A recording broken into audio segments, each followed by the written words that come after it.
mayambu tolabana na hangna amuk taram na oksari ngasigi topic ti mamang gitu gi makasa tharakpani proving the Bible is true. Bible just me haina praman thobani ngasina prophecy proves the Bible. Adi Bible gi prophecy sing asina Bible just me haina takpadini praman thobadini adi maram dai khoina ne gani aham dai shora changjasi Sagata lay bay pa isho yam thagat sare na ki togan dagi nasi ani suba series asida na hang na Bible da tung da thok da kari kari mak do na haidol lamba mayam asina ipa isho Bible says to me have say tang ngai gi da mung asina na ga taroi aina ngang ba sak da soi ba aramba kya ro suna na na piu aduga ai gi silai na son piu tari ba isina khuding da masigi asum ba se Makogi Tamuda Marata Handuna, Bible assistant na Python and Pai show. Probably sooner laugh to Papa Masina had the singer say Induna, like Jabong and Bonapano P have the Hindu, Probably Shu Christa in the Kurum Jay. Amen.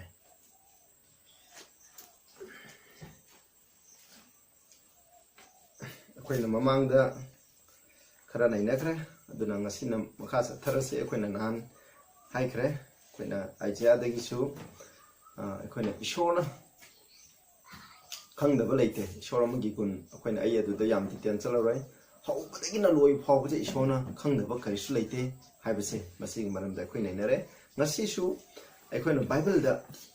prediction ko ishona si thokani haiba prediction yam le hali versing adugi marakte gi laiba khara gi mayuk da ishona pi gi prediction dai adugi maram da akoina ngasi khara leinasi masi Bible kya da summi haibdo masi na akoina khangmu ngani ahan ba kudam Aikoina prophecy against Tyre. Tyre haiba Laibak asigi mayokta ishona piba prophecy haibdo madugi maramda aikoina yingse masi Ezekiel 26 ki 4 degina 14 phawda nakoina paaba taraga dikhangani adu vishnavseng matam leitabna maram moiduna nakoi su khara naina view id text ani khak paage 4 ga 14 gise maroi nei pajage masida 4 da asumna hai They shall destroy the walls of Tyrus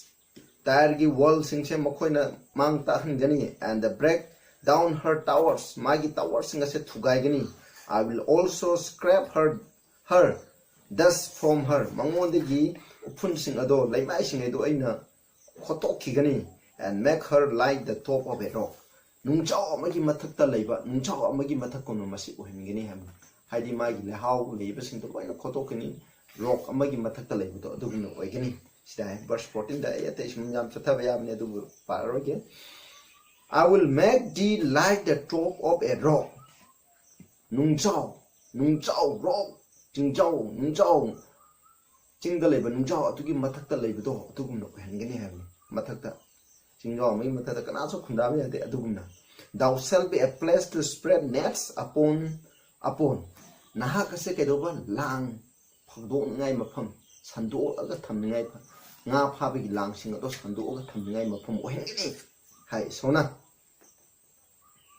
Thou shall be built no more nahak se amuk khanda nahak tayar haiba laibak se sahar se laibak se amuk na sangbala roi for I the Lord have spoken it maram di ai ishona haibani said the Lord God mapu ibungo ishona masida haibse tayar nang amuk na mi taroi Nangi wall sing to gaigani, tire nangi sir to gaigani, Nangi tower sing to gaigani, Nangi wall sing to gaigani, Nang a say no koto kragani, Jingzao, Amagi Matata, row, nung, Amagi Matata row, Labadu oigani, Masigi Matata, Na papa missing a lounging a dos and over like him. Masi by when Hideman.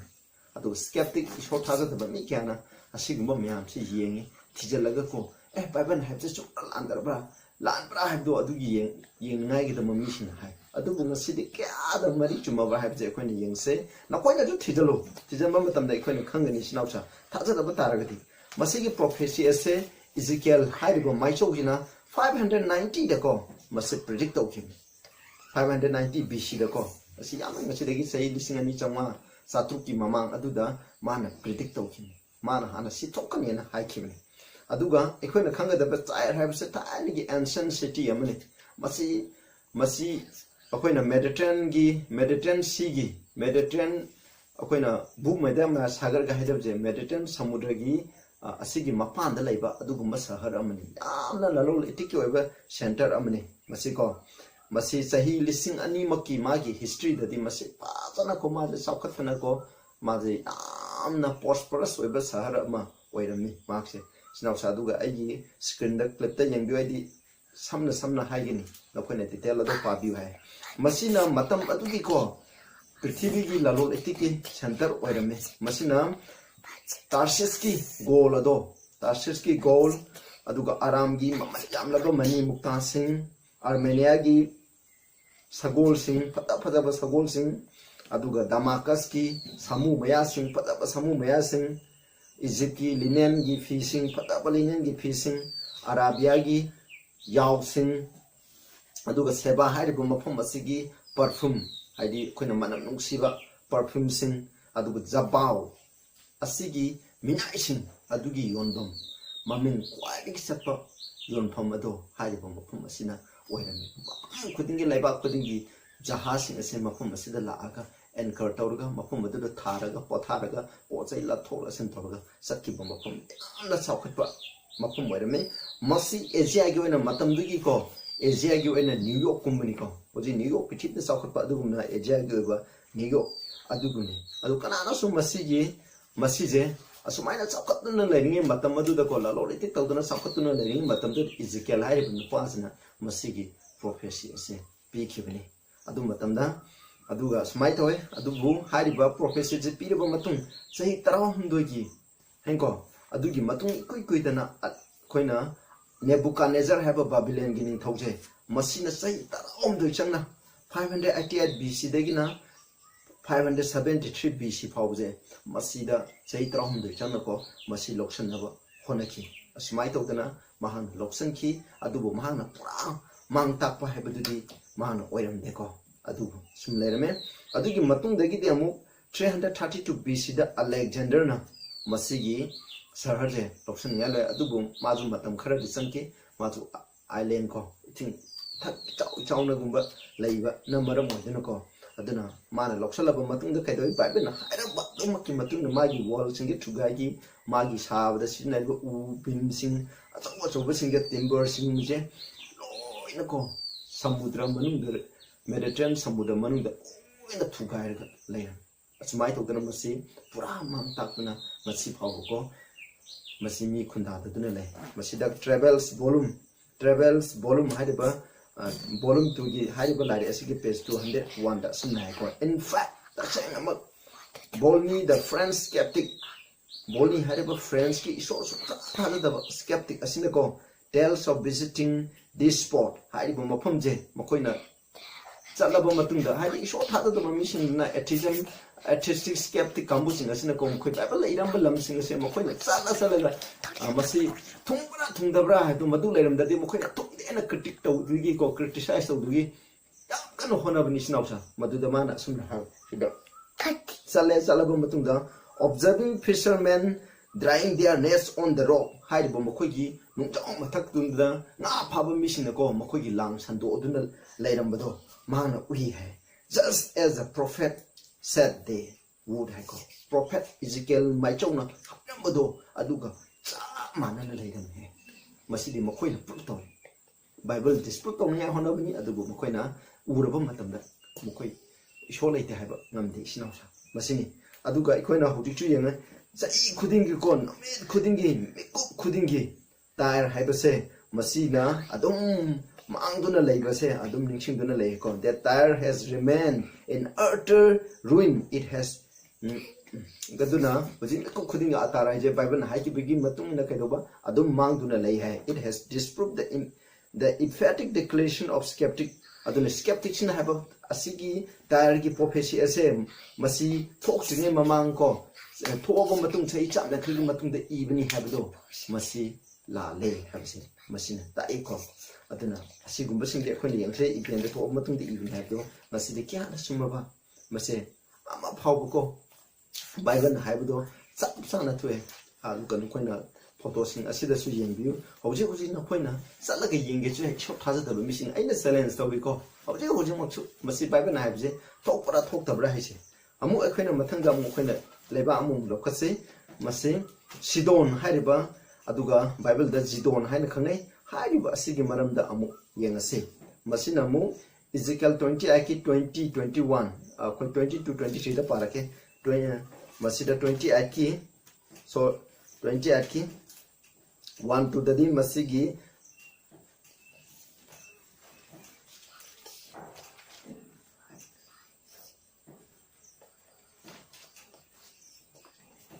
Ezekiel 20 aki sorry 20 ko yang sai pajar ke 2021 dadi masi shona jidon hariba sigi mayok to ko lai hana haibani adu 22 to 23 da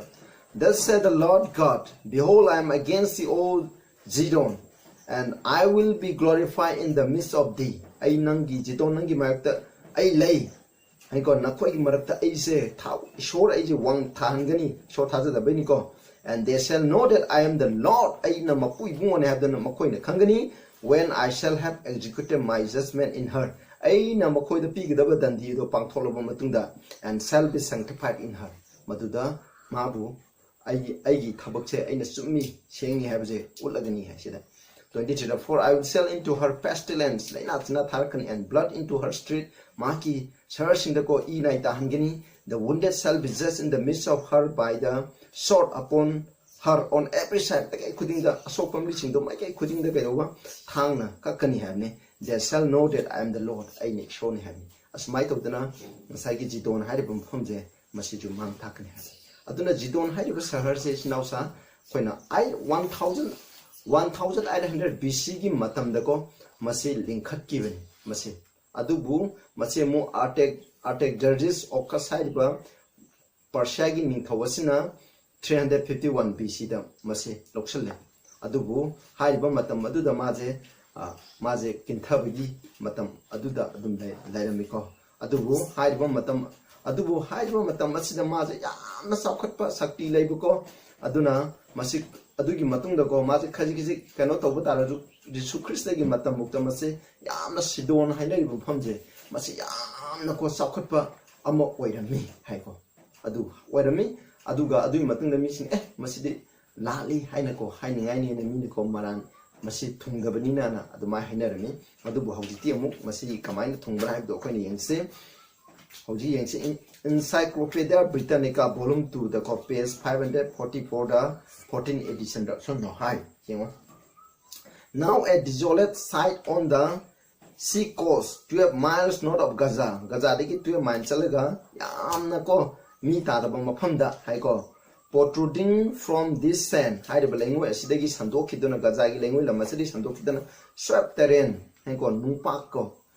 mapai ko setter columns kairabako mukoi columns singa and the remnants of ruined buildings and broken wall masigi ko kai toiraba yum sing aduga my wall sing bear puri ample testimony to a past magnificent masi thai mamang yamna sakhalam ba matik makul leiba yamna phajaba mafam ne habjigi saki piri the country around it is fertile masigi ko da leiba lam sing adu Gaza gi ko da leiba lam sing ha je Sidon gi loina le house le hai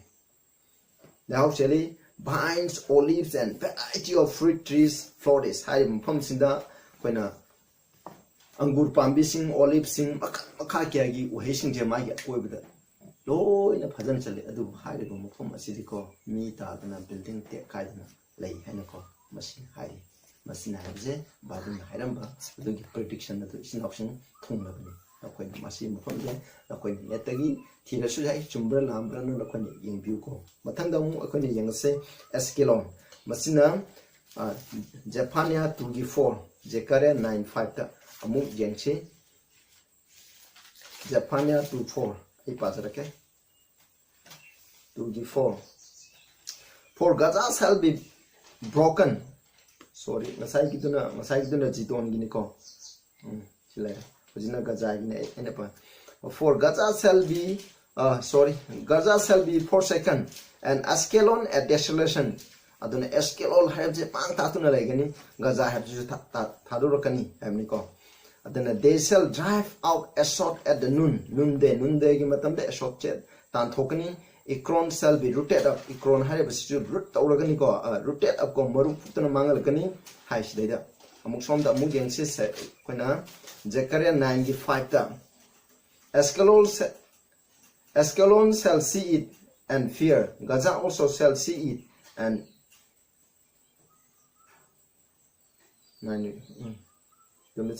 see it. For her expectation shall be ashamed. Mahaki asasing adu ikaigani. The king shall perish from Gaza. Gaza degi magi ningthoksing adu mangani. Askelon shall not be inhabited. Askelon have say me kundara roy haine sinopsa masi koina Bible hairi aduga sinopsa koina masi kaura da bje koina Askelon ne aduga Sidon ne makoje nangna bako lam ngakani adu sinai Askelon Gaza hairi bji mafam ni komai capital haitare capital gumne Askelon je aduna hairi bse mi sota tararun hai hairi ba mafam je kanagi birthplace Herod ning thoki Herod the great hairi ba ning thawasigi magi pona pham namdani mana hairi ba mafam asibu asoki mati phajana ko laite na ma bu sembirame aduga masi ke dum matunda 104 BC dagi na 4.5 century je masi gi matam se masi Roman singi ko mokogi wayan thawdagi mokogi meeting topam gumba haitare adugumbado madu oiduna leiramane aduga mogi mokogi Hellenic scholarship piba matamdasu hairiba mafamse mokoina sinabani sumaina yamna sakalambani aduna maje sahi chama hena ko masi magi prediction piraba phawdo ko maje adum prediction piraba matungda sahi chama phawje maje saukhatuna leiramni hai aduga 636 ta Arab singna ko masi loksalami aduga masina Southwest Palestine gi mafam singe saningai gi lambi mokoina lan taba matamda saningai gi lambi do mokoina masi sinaramni hai aduga masidagi matam kham lere sahi ko 1270 AD da Sultan Berbers hairi bizina masi gi magi checkpan aduga magi block singe ningi block singe se loina thugairam masina mana pura mang ta halam hai masigi prophecy je asmaina mang ta halami hojti hari mafam je mi shu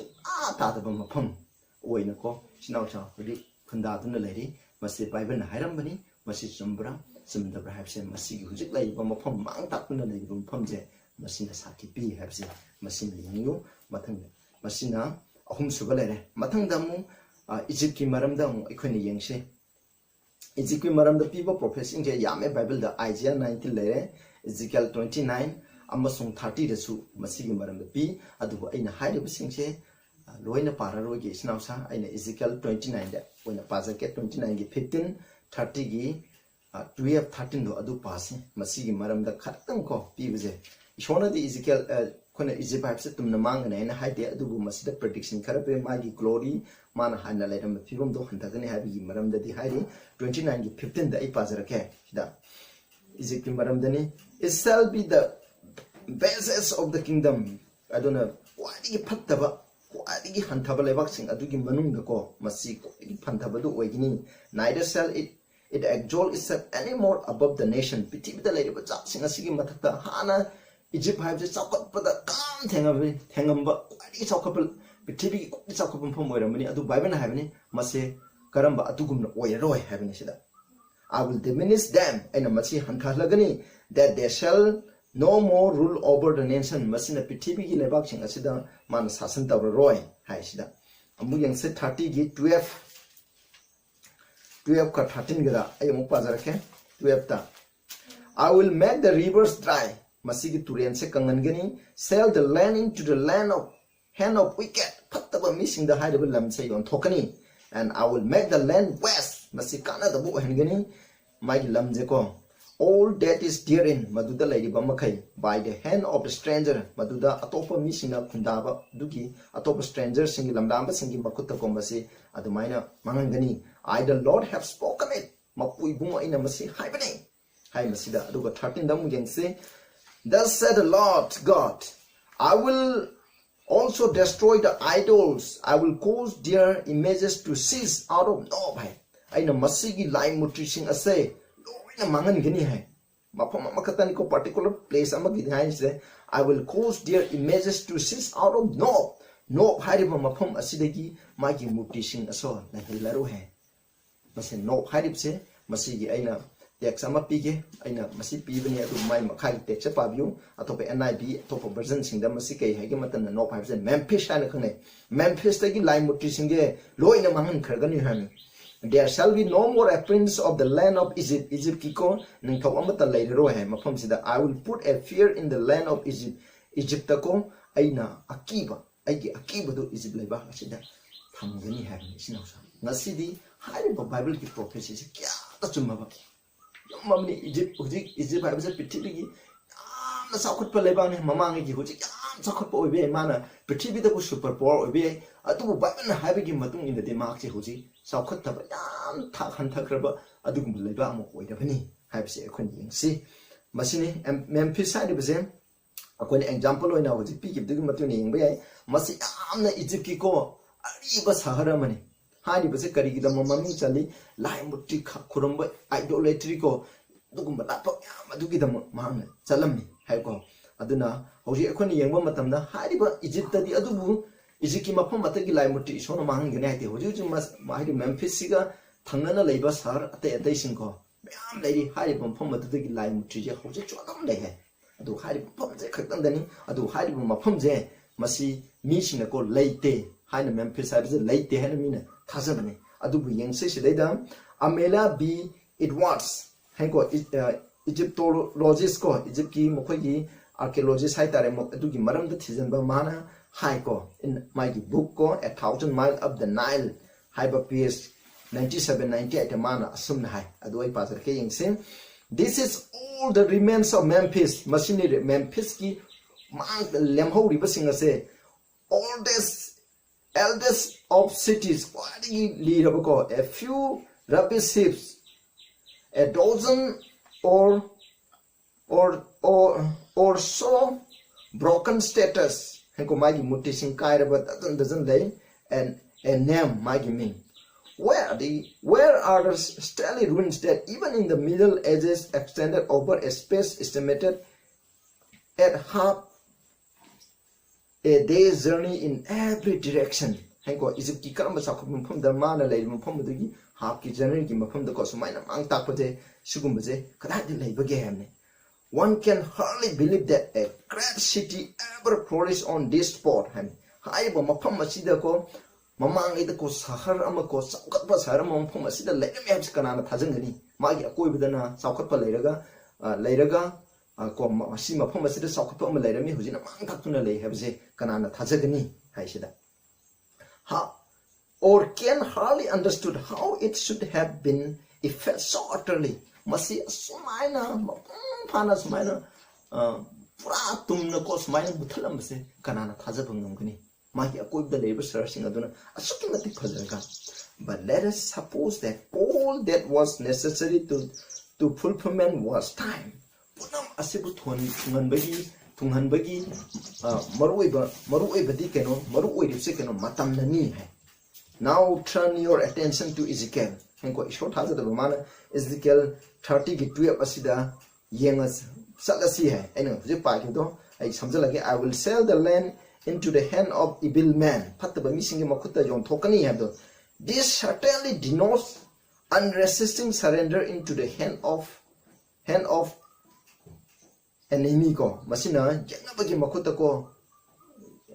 unresisting ko yeng khone yakai thingai ko ayet pa thing bai tan ko ung phan surrender to do madu phongto I ham the slave has no rights minaina ko magi hak leite the wicked no mercy phataba misingi minungsi leite sida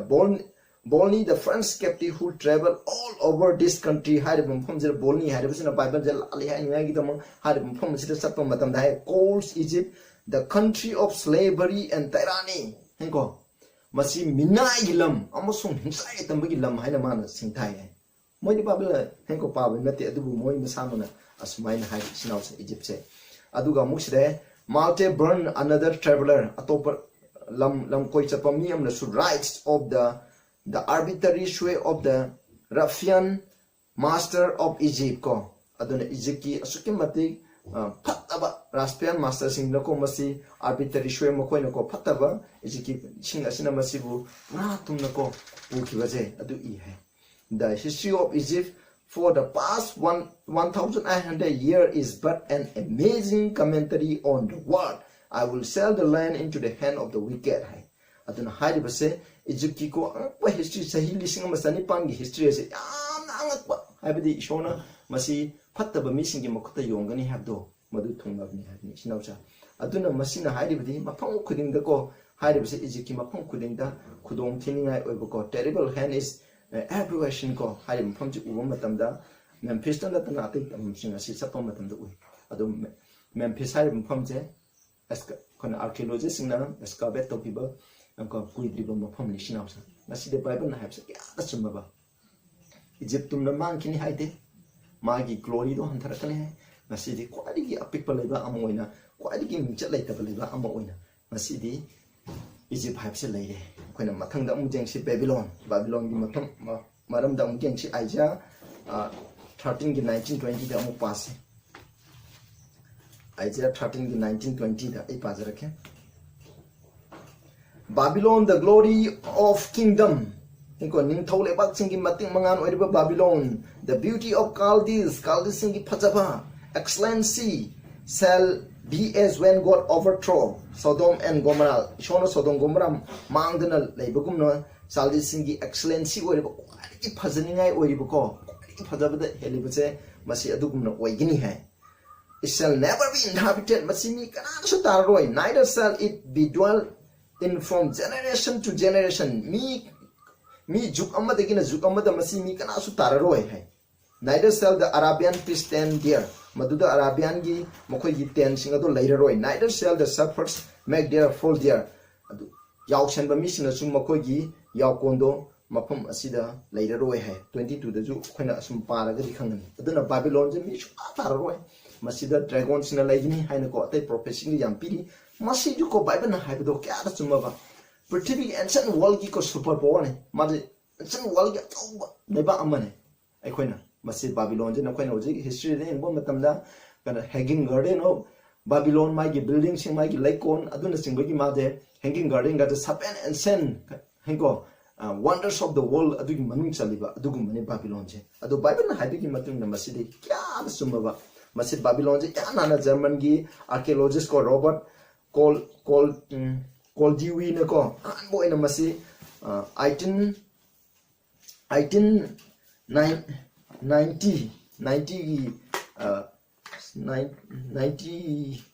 gi CE je ko masida maje 99 orombe aina ibda soibi no ko horen phajana yengbiro screen da masigi adugi matam adu da ko mase yana na excavate tau hai ado mase Babylon je kanana hana linkhat ke haba matamdan ne akoina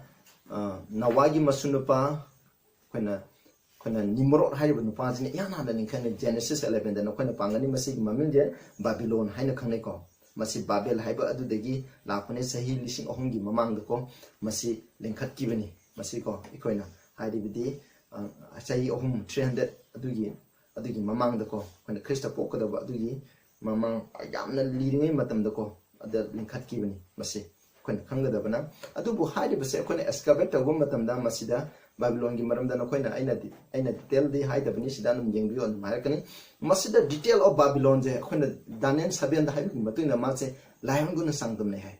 ako masida Astrogate 575 ta ko Nebuchadnezzar 2 na ko semam ba Astrogate am lai masida na Babylon gi sar to sang da be haide ba sida ko lion gi nongsaagi murti je phajana ji egalai dunna no khoina picture sida yengbiro isinoksa asmaina tawdune masigi mang takpache masi leire masi Baghdad tagi ko koina Iraqi ko capital Baghdad tagi kilometer 94 salaga hojik masigi mang takpuna leibam phamje hojik lei isinoksa masigi mang takpuna leibam phamje na khoina yengbibi yai aduga masi kanan ya na ko haidiba sahar je kanana masigi Babylon haiba mafamje masi kon sebuning aigi dama kanan yana honara mi haiba mtana Saddam Hussein ko 1993 da mana haibne haiba matan Babylon je si mafamda laire mi haibje khangapong matan aiju Nebuchadnezzar gi ko darani haina ko mana masigi mafam de patana sangkat saba horam khara saba horame adu bu kaidoba bible na habide masi sagat pa yaro ni am ta khundaro habi matuna mahak che lai khidere ko smai to dana haide ba babylon habije masigi prophecy asi chung asi di bible na hairam bagi matuna sa na isinau sa thung le ba isinau sa aikoina matam lai tabagi ni aikoina mathang da mu aikoina yengani ko petra haiba sigi maram da ju aikoina mu yengani masida natana bible da ko aikoina prophecy kamaram piri sinau sa aikoina prophecy sing aikoina Daniel gi chapter 2 da yauri hairi se aina hoji masi matam lai tabani Daniel 2 gi aikoina shogi ning tholoi ba ko Babylon super power mari lakhne Babylon Medo Persia Greece Rome gi matung da prithibi pam le ba lawai aikoina magi makhong de tara thona khai do kane hai Daniel 2 gi aikoina 42 43 da na aikoina पाबा मतम दे young मसीदा हाइबनी केनो मखों चिंगजे लाइतांग लाइबाक न यानर सेमबनी मखोय तिनौ यादब मरम न HYBE लाइबाक से अमत तिनबु यारो है अदु HYBE लाइबाक दि केनो यूरोप ने यूरोपियन यूनियन जे सुक्तेन तिनौ यादे होजि यूरोपियन जे मसीबु लाइबा मोइना पुनसन या होनरम लीडर सिंग ले चार्ल मेगिनी ऑफ फ्रांस को 8th century दा मान पुनसन या मथंग दा चार्ल्स 5 of Spain को मसिन 16th century दा पुनसन या Louis V of Sina France na su 18th century da punsin ngai honor mi Napoleon ko Bonaparte haiduna France ki masina ju koina 19th century da masi punsan na bo honor mi amat ta oina punaba war second world war gi matam daga tawri do Kaiser William na 19th century da pulami adana moina first world war gi matam ko sai da ju Karl Marx Lenin ko 20th century da masi punsin ngai honor mi amat ta oina leba omoina Soviet punba gumna ko pun ngai honor mi aduga Hitler na ju second world war gi matam da oina joy tawraga ko masi ke do punsilaga oiningai honor mi adubu loina fail oi ki Pope John Paul tu na ju masi punjan ngai orami masi fail oi bi gi maram de karino haidro matam da karigine ba masi Bible predict to win European Union semi European Union le ju mukhale ba mi makada punde hujiti masi jo mukai tha bode le ba kan na yaw roi adu to ne have seen masi puna mo se Bible na hairam bi matung ne sina thogu je adu na ta ba Daniel Revelation da hujiki matam da thok da Matthew 24 Luke 21 aduga Mark 13 da ptv da proposition na lacking mamang da chi thokani hairam ba yam lai hairi ba se oi fulfill oi adu na ikoina Bible je ikoina tha ta ba have amaru we